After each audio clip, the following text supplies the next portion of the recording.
Do we need to test the microphone or? It should be working. Just say something. Test. Yes. Or maybe put it in the call.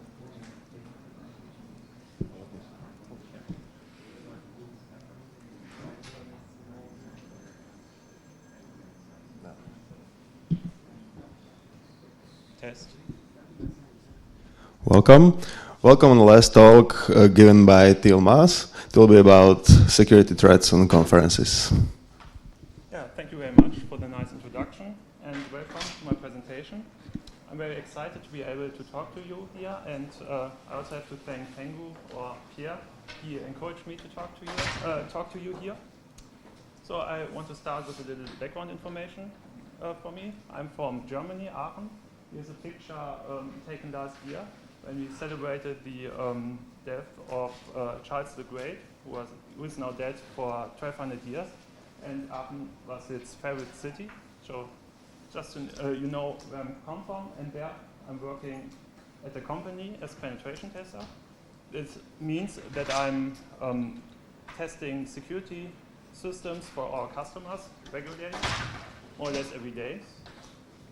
And when I'm not working for a company, I'm contributing to Fedora.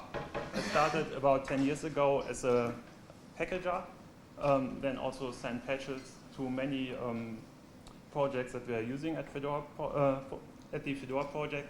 And now I'm mostly involved in release engineering, or more or less shifting my focus to it. So back to the topic. I'm telling you now about some security threats at conferences, but since it's also the last talk of the conference, I don't want you to get home and all depressed, so there will also be a lot of defense strategies.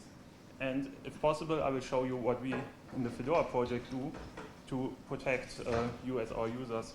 And also, if you are using or contributing to a project yourself, it should be some, I want to give you some ideas about what you can do to protect your users.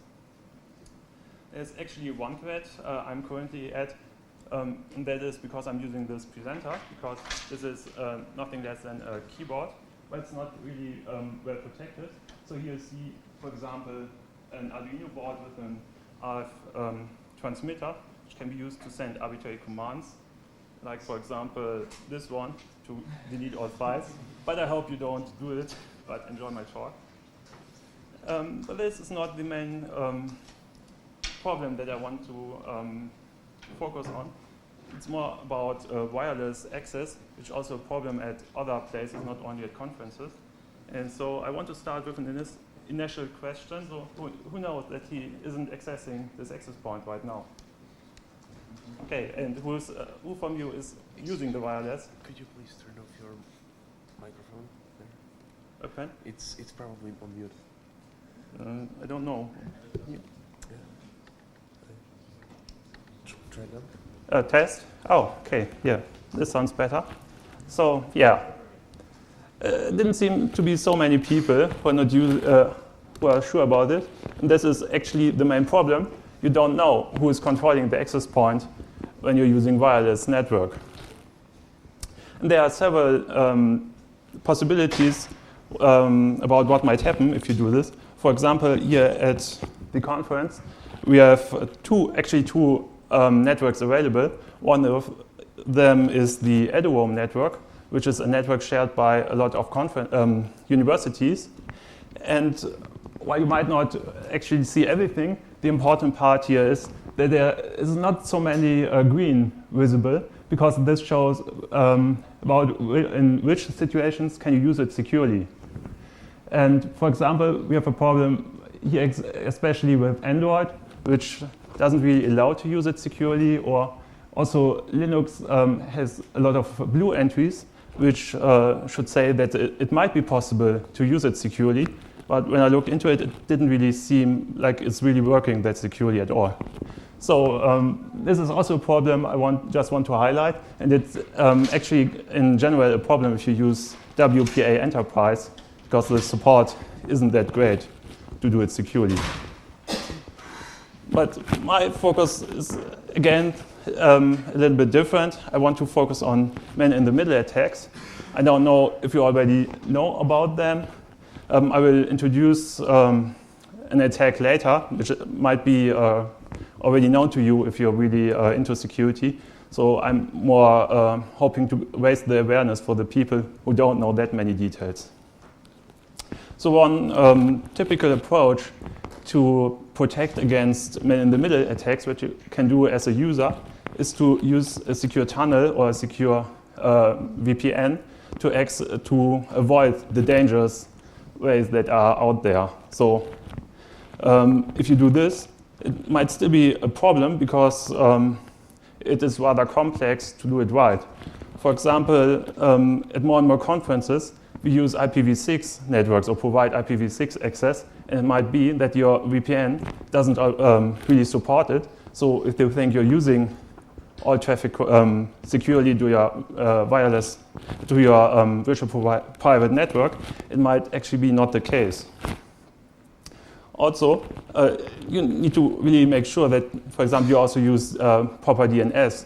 With Fedora, we will enable secure DNS with the next release by default, I believe, if it works.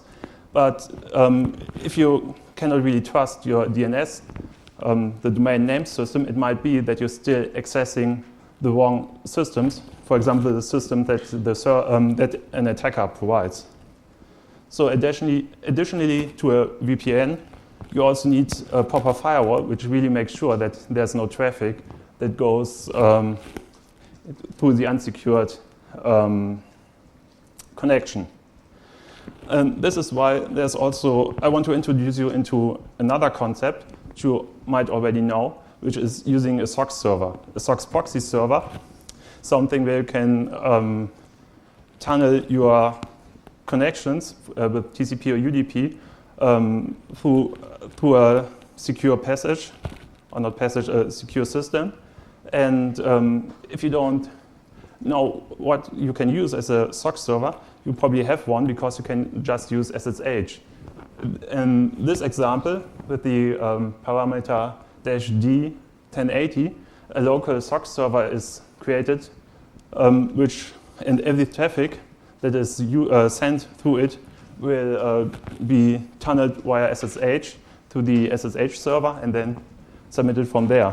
For example, in Firefox, you can easily added to the connection settings, but you should also make sure that you enable DNS going through the VPN network.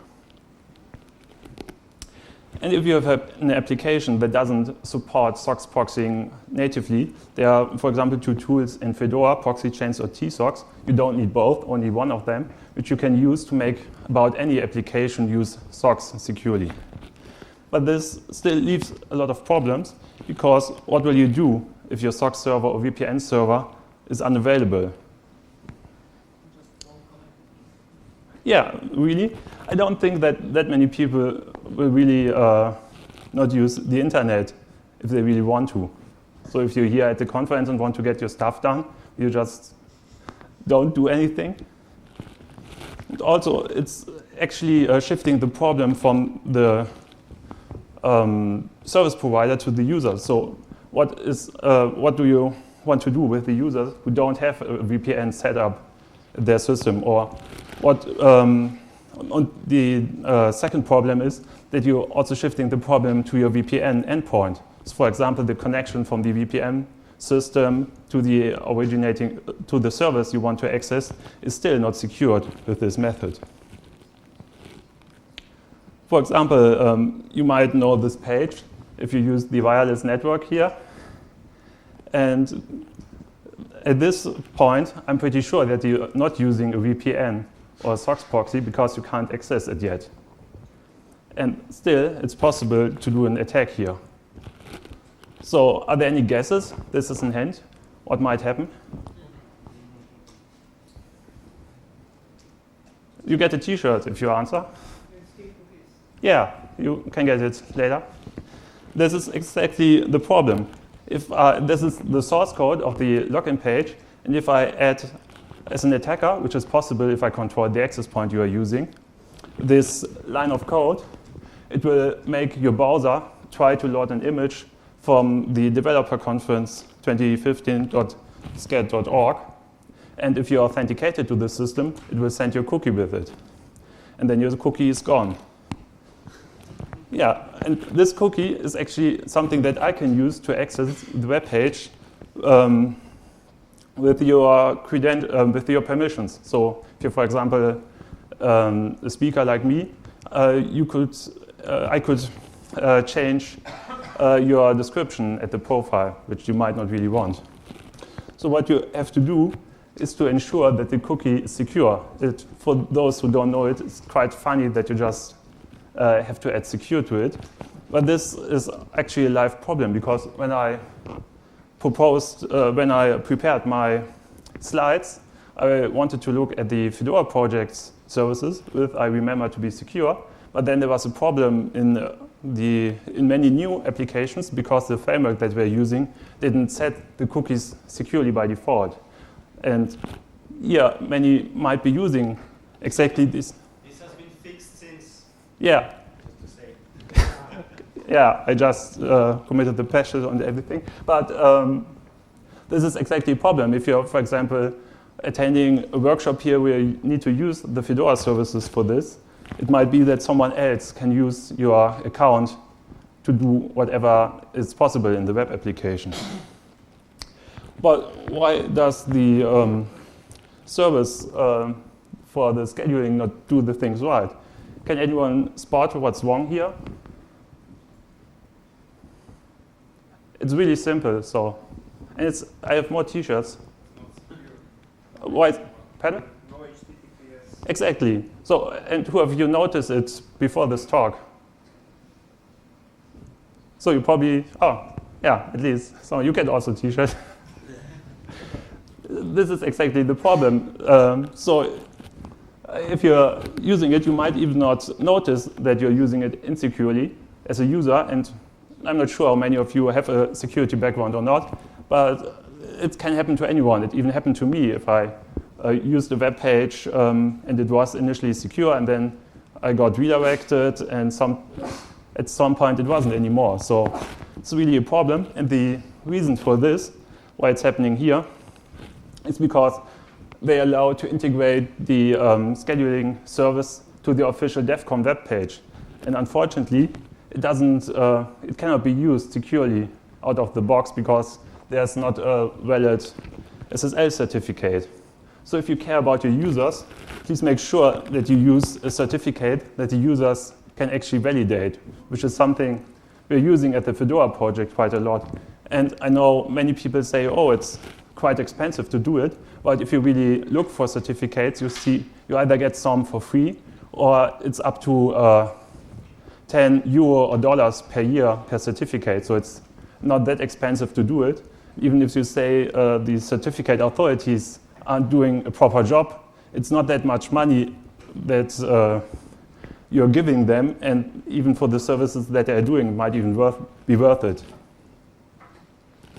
But also here I have a web page about a future service that will allow you to use to get secure certificates for free, probably if it works, which will be coming soon.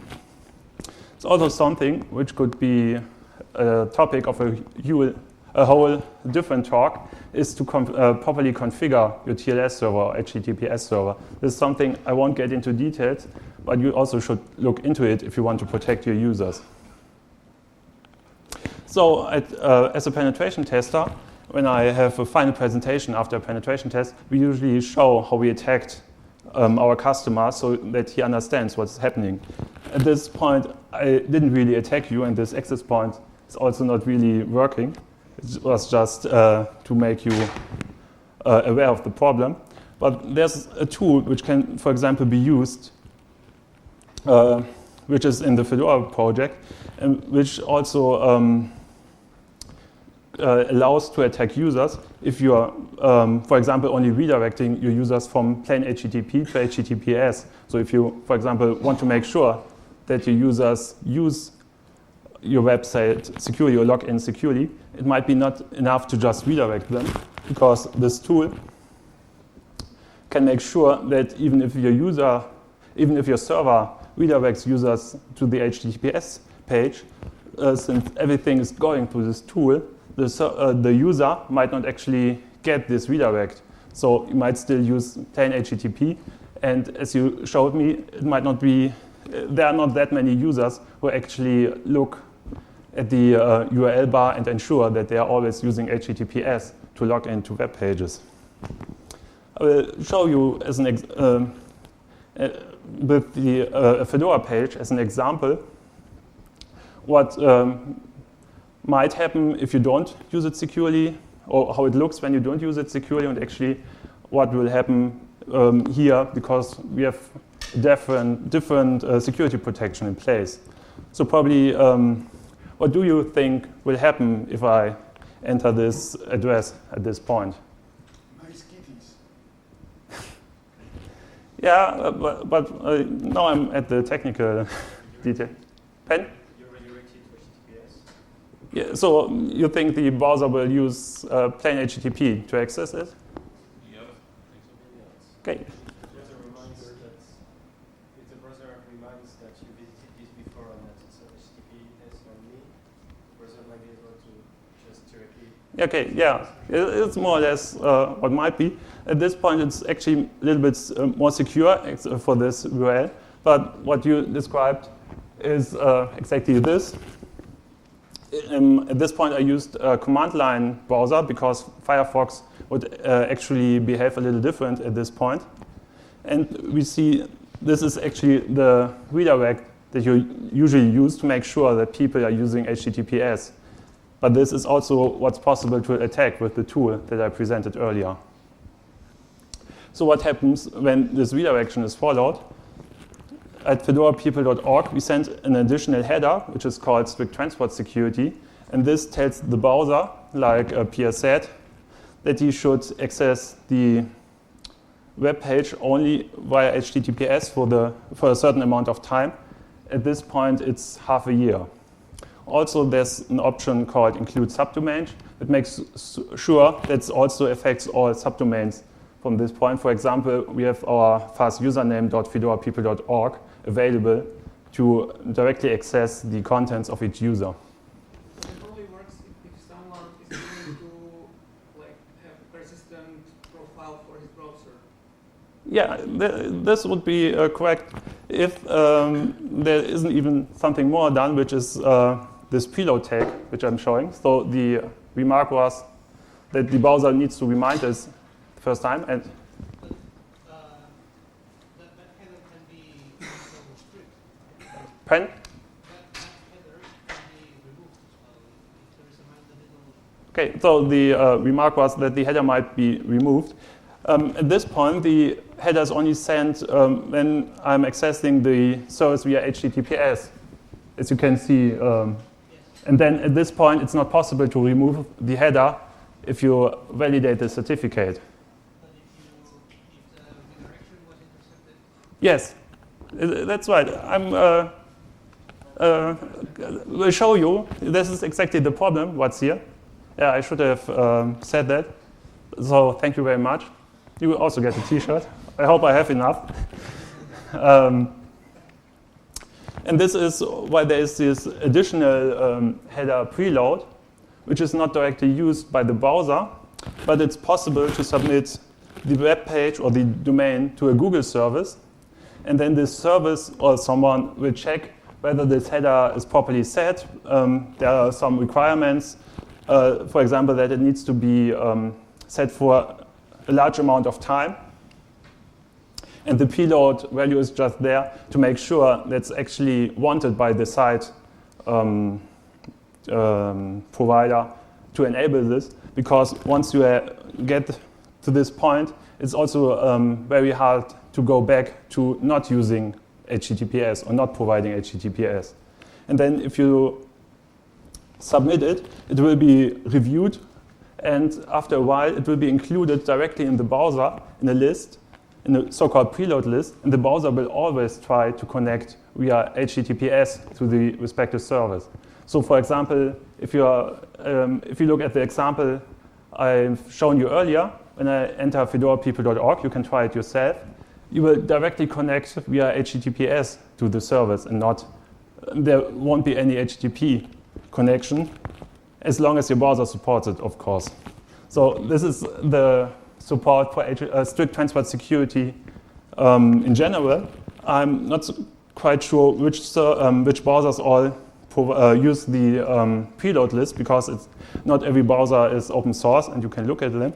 But I know that Chrome, Firefox, and Safari are using this list. Not sure how often it's updated, but at least after a while it will be.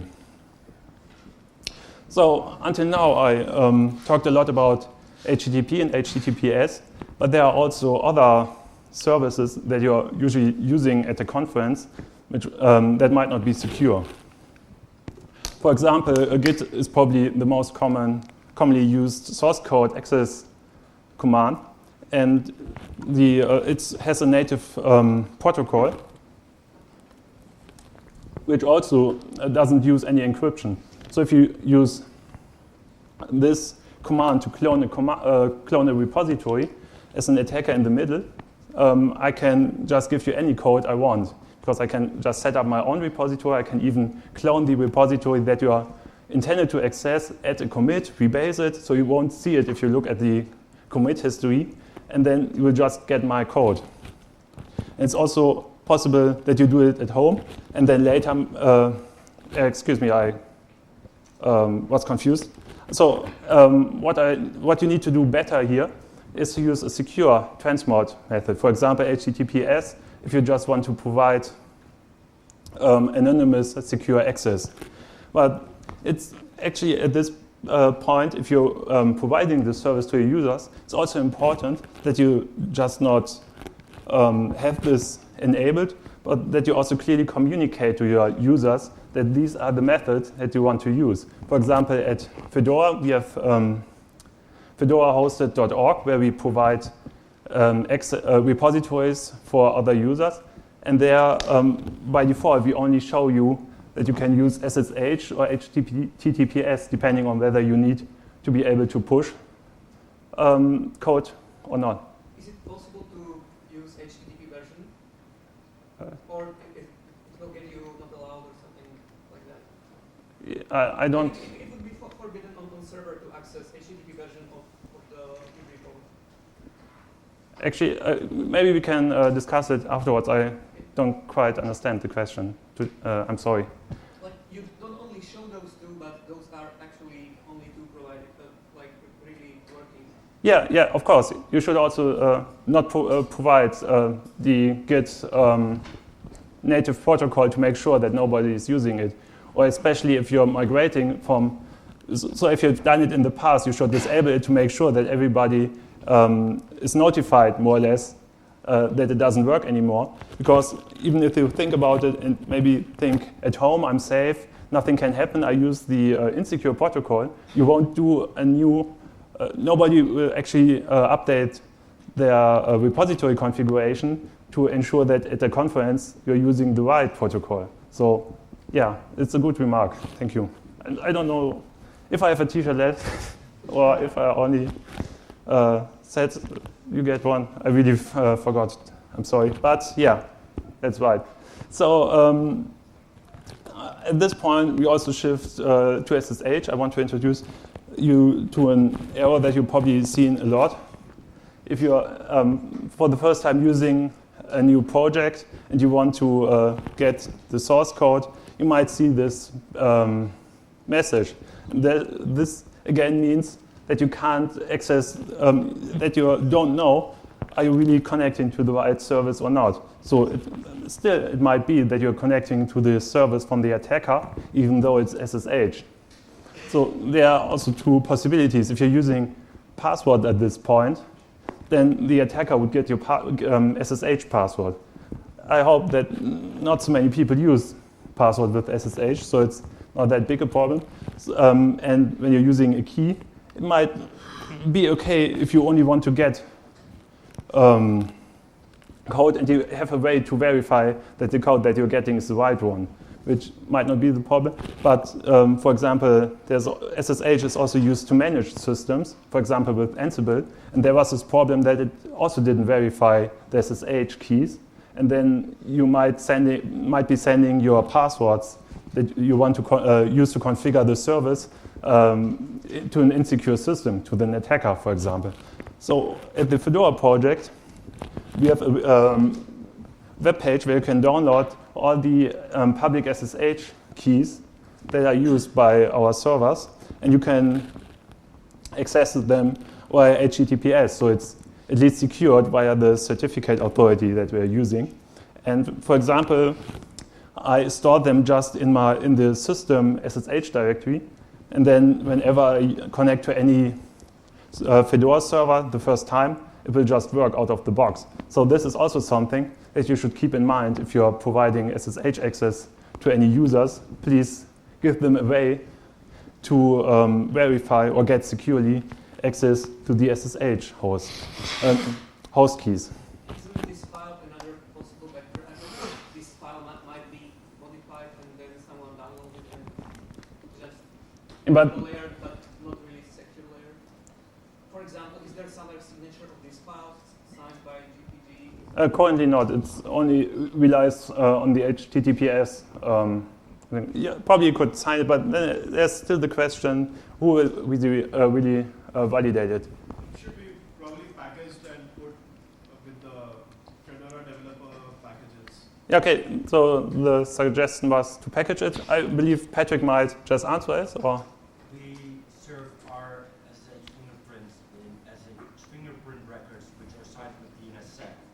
Okay, so yeah, another way to get secure access to the fingerprints is using DNSSEC, which might be easily used with the next Fedora release. And Pierre? The problem with packaging it is updating it. I have been working on the staging instance of our Git server, and I've been rebuilding those like 3 or 4 times a week. So in that case, okay, staging is mostly pre-production, so it's not something that most Fedora users have access to, so maybe we can do that for an instance. But then again, every time that, so we are going to rebuild the Git server in prod sometime next week, and there you need to have a new version, otherwise you will get another Okay, so the remark was that the SSH keys change too often for some systems. That's not really easily doable to package them directly into Fedora. Also, I believe there's a problem with OpenSSH that you can only use one well-known system SSH non-host file. So it would probably be a good, no? Yeah, but then it's a problem. Yeah. And then we can't really ship it as of yet because we're going to override the local preferences. Yeah, this was what I was also getting. Was this is a problem why you can't easily ship it. Maybe someone will write a patch for OpenSSH to allow to use several non-host keys. I would really love to have it. Yeah. I guess we spent a little much time about this. I have something more I want to tell you. For example, we don't only publish our SSH non-host keys, SSH host keys in Fedora. We also assign everything that we ship, more or less. So if you get a Fedora image, you always have a possibility, maybe not for all development releases, but for all stable releases, to ensure that you're actually getting the right file. So at this point, we have instructions for the main products about how to verify them. It's also, again, secured via HTTPS, and hopefully soon it will also be protected with the strict transport security preload method. Might take a while. And we also provide you with the information about the keys that we are using to sign the packages. So again, something that I want to suggest you, if you are providing, for example, tarballs or whatever from your project, please make sure that your users can verify it, completely secure, and you have a full chain of trust. For example, at this point, using the CA as an anchor point at this point.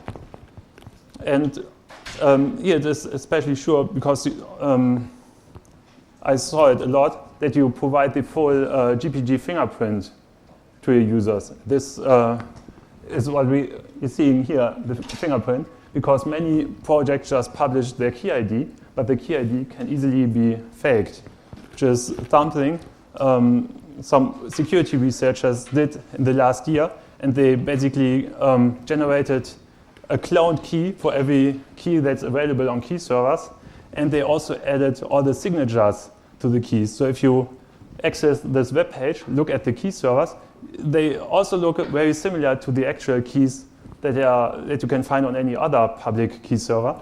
But if you look at the fingerprints, they don't match. So this is really a demonstration that these fingerprints, that you need to show fingerprints and not only the key IDs. And for example, also at Fedora, if you are packaging something and your upstream project is providing you with signatures, please make sure in your spec file that you actually verify them. This is, for example, what I'm doing in YouTube DL. I have 3 sources defined, the actual tarball with the sources, the signature from upstream, which are updated regularly with each version, and I also added the GPG key. And then before anything is done with the source code, you see at the first line after prep, the GPG verify command is invoked, which will ensure that the signature is correct. If it fails, RPM will just abort the build. So at the conference, there's also a different problem about passwords. I also have shown you some examples what might happen to your passwords if you're using the wireless network and not using it securely. But also here at conferences, you don't know who's looking at you while you're entering your passwords. So you probably use passwords a lot if you want to access the services that you need to access to collaborate. But then here, Fedora has also a nice feature, which not everybody might know, that you can use YubiKeys, which is a hardware token, instead of passwords at some services. Also, Patrick has already implemented another authentication method where you use smart cards. And he told me that the code is already ready. You only need to get the smart cards produced so everyone can use it. But for YubiKeys already, you also benefit at another way, because you get a Fedora badge if you use it. This is actually what's important, that you do not need to only provide secure methods to access your system, you also need to encourage your users to do it. So this is really nice, because then maybe it will make more people just want to spend I believe, about 30 euro to purchase a YubiKey and use it. And maybe if we have the other authentication methods, there will be badges too.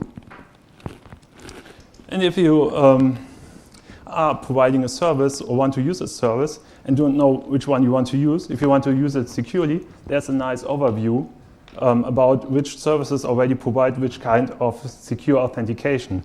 So if you're providing some services, it should be a motivation to get added to this list and to provide your users with secure access. So I'm quite a little bit faster than I intended. I'm already more or less at the end. So these are the lessons I hope you have learned at this point. Please use encryption, always. Enforce encryption to protect your users. If you deliver anything, sign it. If you consume something, verify it. And if possible, avoid passwords. So thank you very much. Now I've earned a badge as well. I really enjoyed it. And I also want to thank everyone who provided me with their pictures from Flickr, also XKCD, and the Creative Commons licenses that allowed me to do all of this. And I used Pinpoint as my presentation tool, if you are wondering. So thank you very much again. I want to ask you to provide feedback. You see the URL is also in the QR code, so you don't need to type it, and it's there. And I would also hope if you would sign my GPG key, so you can verify whatever I'm sending to you. I will provide credentials if you want, if you come to me after the talk. So I'm finished with my presentation, and I encourage you to ask questions.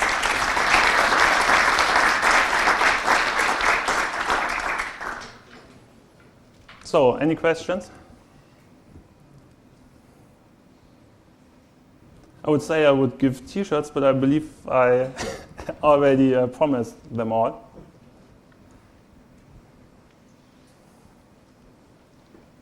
Okay, well. Are you going to work on getting Let's Encrypt working on Fedora? Okay, the question was whether I will be working on getting Let's Encrypt working. Yeah, I will certainly look into it, but I don't really know what's coming up and how complex it will be. And we are already having proper certificates for every service, as far as I know. So it's not yet much of a problem for Fedora currently. I'm very interested in using, in my team, we spin up systems all the time, but I'm very interested in using Let's Encrypt because we're so used to self-signed warnings, and I want to break that habit. Yeah, so. Just internally, you just start to, get used to properly configuring a system so that even though it's not exposed to the outside world, it gets you in the habit of, oh, this is an unusual and a dangerous thing to accept as self-signed service. Yeah, this is a valid remark that you also need to make sure that all your development systems already are configured securely so that you don't start to get into the habit to use unsecure configurations. Or maybe this is something that I also saw happening in Fedora, that you develop something with security checks disabled because you don't have them in staging enabled, and then later on when you use it for production, it still doesn't verify all the certificates. I believe we changed this in Fedora and have proper certificates for most, if not all, services, even in staging. So yeah, this is also something that's important. Yeah, I think Let's Encrypt is huge. Yeah. It's the biggest thing coming out of this conference for me. Yeah, thank you. I'm not involved in it, so I thank these whoever is doing it, the Mozilla Foundation. A question there, or no? Okay. Yeah, thank you very much.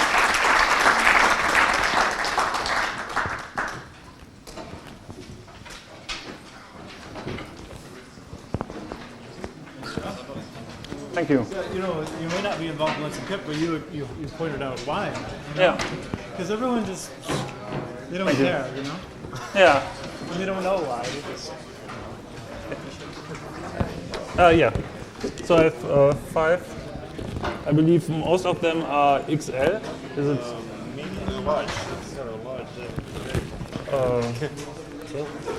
Can I speak to you later? Yeah. Just. One is M. Is it what? M, XL, or XL. okay. Thanks. So. Medium? Medium. So, XL? okay, I have one XL, XXL. Okay, so did I promise? Oh, Promise, but you can take it. I already have another yeah, I'm one. very, very sorry. So, No problem. I already have another one. So okay, Okay, thank you. You're welcome. Thank you. yeah, thank you very much as well. Yeah, Shouldn't be too hard to make it into something else. yeah. I also have. It'll just take you 3 hours. yeah. There's to some. convert. It has a PDF export, so All right. I don't know how it looks. Also, yeah, I don't think how many. Well, but if it's part of GNOME, it's enough. If the presentation It's software a is part text of GNOME, file and a lot of images, so it's yeah, but the presentation software is part of. no, yeah. Oh, so that will be enough. Okay, yeah. We will manage The somehow. PDF will probably also work. I'm just. Wait, does the YubiKey actually already work on the drawing from? Yes. Again, I mean, it used to, and then it stopped. Thank you very much. For the web apps. Because I have just a question about the license, because there are a lot of Very fast. images from someone else. I'm not quite sure if it's are there completely correct to combine them into one PDF. I see. I think that someone from legal will take care about that. Someone who will be making the videos will take care about the licensing. Because I added all the license information for the individual, and also the screenshots. Obviously, I can't license the content. Okay, I will provide. Someone. Okay. I think someone who will be doing the videos will take care about it. We'll keep it in mind. Because we can't distribute stuff just like. Yeah. Then what's the point of doing it if you're not going to do it? Yeah, well, that's my because originally it was not OT. Well, it was not 2-factor. It was single factor with just what you have. So if someone took my YubiKey, You're done. okay.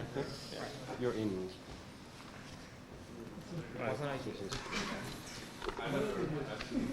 Which makes things very easy, though. Sorry? Which makes things very easy, but not very safe. True. Yeah, exactly. It was great. No password to remember. And now I have. Well, I mean, you can still do it. You can put the password on a YubiKey, like normal static password, and still.